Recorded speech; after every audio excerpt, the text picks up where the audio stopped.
So there we have it, guys. That was the international break, and what an international break it was. We promised drama, pressure, results, high stakes games, and that's exactly what we got. We've now got a bit of a clearer picture as to which 9 teams will be qualifying for FIFA World Cup 2026. It could be 10. Remember, it could be 10.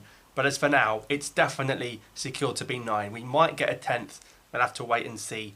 More on that later. Let's go through each group by group and see who are the favourites to make it from the CAF section in the African qualifiers for 2026. In Group A, with 4 games to go, Egypt boast a 5-point lead. Egypt on 16 points. Burkina Faso on 11. Burkina Faso definitely now in the hunt for the second place teams. But I've got to say, Guinea-Bissau had a terrible, terrible run in these past few weeks. After not making the AFCON, no World Cup either for Guinea-Bissau. I'll rule out the Ethiopians as well. Sierra Leone, they had an okay run by their standards. Maybe they can push for second, but Egypt, I think, are clear to make it to the World Cup. It looks like we will be seeing Mo Salah at the World Cup. Burkina Faso, too little, too late, I believe. So I'd back Egypt from Group A. Group B is where things really get interesting. I cannot believe what Sudan have gone and done. If you're Congolese, you're absolutely loving South Sudan. Sudan got a very impressive point. I say they have 2 home games. They played 2 home games in Libya, in Benghazi. I'd say the 0-0 at home to Senegal is a really good result, but it has to be said, at home to South Sudan, you've got to put them away if you want to make the World Cup. You know, I thought they were brothers, I thought they were neighbours. South Sudan, I think, have stopped Sudan going to the World Cup. A bicycle kick in the 99th minute for South Sudan.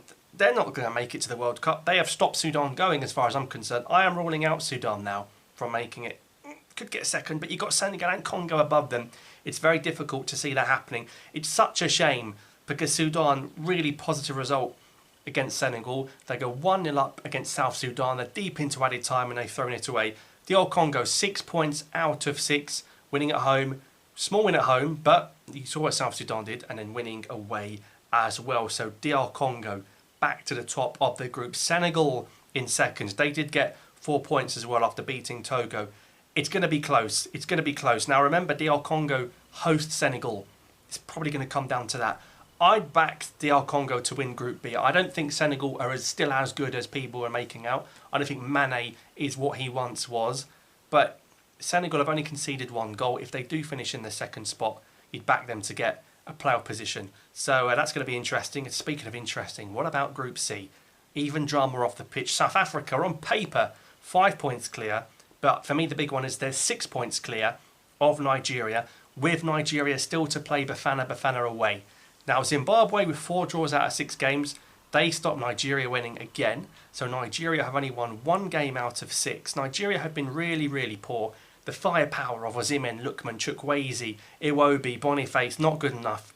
Benin lost their home game to South Africa. South Africa, 6 points out of 6. I think a couple of clean sheets as well. The big talking point is South Africa using Tabuhu Mokoena against Lesotho. Now, the rumour is he had 2 yellow cards, but it's not a rumour. He did have 2 previous yellow cards. That's a fact, and the South Africans will admit that. Why they risked Mokoena against Lesotho, I don't know. I think they would have beaten them without him. And then the Benin away game, they rested Mokoena. So I don't know what's happened there. On the pitch, they've been great. Hugo Bruce has been great. But off the pitch, if they get away with this, you know, a slap on the wrist and let it go. Because I tell you what, if Lesotho get 3 points here, it's not Lesotho it helps, it's Nigeria. I hope it doesn't happen. I don't like to see these things happen. But we've got to see what FIFA and CAF do. South Africa will say Lesotho or Nigeria or whatever lodged a plaint more than 24 hours after it happened to keep them in the clear. But it's tough. He did have 2 yellows. Did he serve the suspension somewhere else? We'll wait and see. But as of right now, they have the first place. I mean, even if you took 3 points from them, you'd still very much back South Africa to win the group. But I don't like that stuff like that. But South Africa, for me, are still the favourites to win Group C. I don't see Rwanda or Benin or Lesotho doing anything. Nigeria have got to go and try and get second spot now for me in that one. Now, Group D is interesting. Cape Verde, who failed to make the AFCON, are now top on 13 points. I don't think many people were expecting that because Cameroon had a really poor draw in Eswatini in Game 1. They battered Libya in the second game. Cameroon looked good at home in that game in Yaoundé, but Libya threw it away at home to Angola. Angola scored with Freddy with the free kick right at the end. And Angola, for me, finally lost a game. For the first time in a year, Angola lost a football match. They lost at home to Cape Verde. Now I think it's between Cape Verde and Cameroon. I can't see Cape Verde sustaining this sort of pressure. I know Cameroon still have to play Cape Verde away, but I'd still back Cameroon to win that. But Cape Verde are going to give it a go now. They've given themselves a shot. I think Angola, shockingly, after the great year they had in 2024 and the great AFCON they had, I think they're gone. I think they're gone, and I think Cameroon versus Cape Verde is going to be a great game in one of the later match days. But I'd still back Cameroon to make it out of Group D. Group E, who knows what's happening? Well, we do know what's happening. Morocco have basically, I don't know why they're saying they haven't qualified. They have qualified for the FIFA World Cup. They could lose every game and they'll still make it. There's no question about that. They've played 5, they've won 5, 4 out of 5 played at home. So I think Morocco, depending on where the games were played, I still think they would have won the games. I still think they would have won the games. It's just unfair on the opposition, and it makes them look suspicious for no reason, because they could easily go to Niger or go to wherever, Congo, and win. So they don't need to play at home. They've got probably the best squad in Africa, to be fair. Players like Brahim Diaz and Nasiri Rahimi, they don't need to play all the games at home. They've got a far good side. But the second spot's just dead, isn't it? Because there's not enough fixtures to get a second spot. CAF need to address it. I keep saying it. You can't have Niger, Tanzania, Zambia, Congo trying to get second place when they're playing 2 games less than everyone else. So we'll see what happens there. But, Morocco won the group. That one's done. Group F is really interesting. Burundi thrashing Seychelles, an outside chance of second, but Gabon on 15 points in second. Whatever happens, Gabon are going to get a playoff spot. Aubameyang trying to get to the World Cup for the first time in his career. But Cote d'Ivoire in first.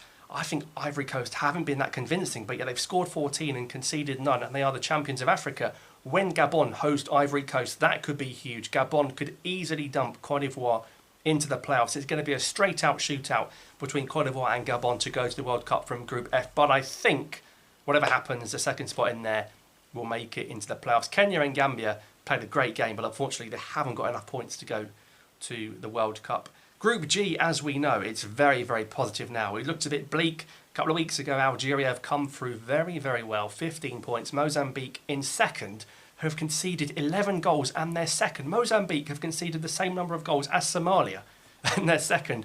We finally got a draw in the group, and it was Guinea against Somalia, 0-0. What a result for the Somalis. Fair play. Obviously, Botswana playing Somalia much later than when they played Algeria. That was very dodgy. But having said that, Guinea winning in Baraki to now be 8 points behind Algeria. You beat Algeria away, only to go 8 points behind them. Gerassi and co, that's shocking. That really is poor. How can Guinea be 8 points off after winning it in Baraki? I don't know if Mozambique are good enough to get second in terms of the overall picture.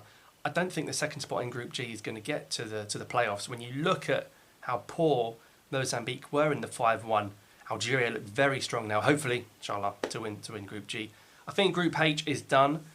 Tunisia, 2, I would say, convincing wins. Tunisia played 16 points. They still haven't conceded a goal as well.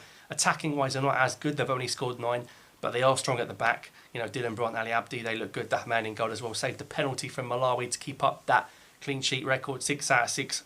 Even if Equatorial Guinea had the 6 points back, I'm not sure they'd catch Tunisia right now. Namibia in 12 points. Liberia on 10 points.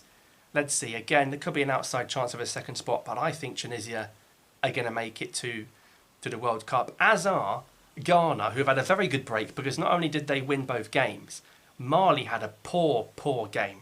A really poor game. They thrashed Comoros 3-0, but they couldn't beat the Central African Republic, and Madagascar put 4 past them a couple of days earlier. Comoros will do their best, and if anyone knows how to beat Ghana, it's Comoros, and the Ghanaians will be the first to tell you, but Ghana looked like a different team. They didn't make the AFCON. They had to go all out for this. They've done the job. They've beaten Chad 5-0. They've beaten Madagascar 3-0. They look convincing. It's in Ghana's hands. I think the only team now that can stop them is Comoros. But Comoros are going to have to go to Ghana on the final day. So Ghana are in a very strong position. I don't see Madagascar doing anything in Mali. I think on 9 points from 6 games, they've blown it again. So I think you'd back Ghana there. And finally, when you look at the second place team ranking, Gabon, of course, are in there. Cameroon, Senegal and Namibia just about. It's going to be tight to see who gets from the second places. Comoros on 12 points, Mozambique on 12 points, Burkina Faso, Rwanda and Niger also in the mix as well. I think Gabon, Cameroon and Senegal, Congo are stacked for second. The 4th spot might be close. We'll reconvene with those FIFA World Cup qualifiers come September, but let me know who you think is going to qualify in the comments down below. Thank you for watching. I'll see you next time.